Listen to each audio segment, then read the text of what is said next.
অনেক মিথ্যে কথা বলেছো দিদি। এবার এবার আমি তোমাকে একটা সত্যি কথা বলছি, শোনো। চুপ কর, চুপ কর, মানে চুপ কর, তুই পরে কথা বলবি। না, পরে নয় দিদি, পরে নয়, তোমাকে এক্ষুনি শুনতে হবে।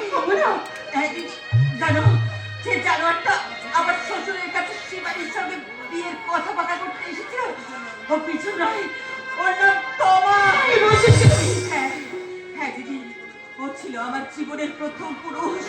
একদিন ওই জানোয়ারটার জন্য আমি সন্তানের মা হয়েছিলাম। আজ আমার সন্তানটা বেঁচে থাকলে আজ তোমার দেবুর মতোই বড় হতো। আমি সেদিন তোকে মিথ্যে কথা বলেছিলাম। তোর সন্তান মারা যায়নি। মারা যায়নি? আমার সন্তান মারা যায়নি? আমার ছেলে কোথায় আছে? আমার সন্তান কোথায়? তুমি বলো, বলো, বলো। দেবু, এদিকে একবার আয় তো বাবা। দেবু? আয়, আয় বাবা। তারপরে দেবুকে তুমি এতদিন? আয় বাবা। না, ওরে না, আমি তোর মাসি নই রে, মাসি নই, আমি যে তোর মা।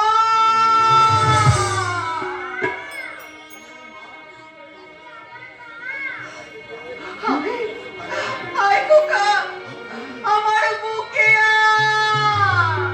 আমায় ছেড়ে কোথায় গেলে বলো তুমি মা?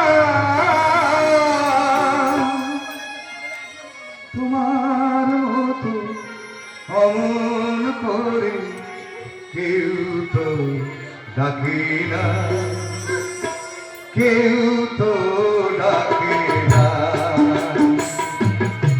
আমায় ছেড়ে কোথায় গেলে বলো তুমি মা? তোমার মতো অমন করে কেউ তো ডাকে না, কেউ তো ডাকে না। বলো মাগো আমায় ছেড়ে থাকলে কেমন করে?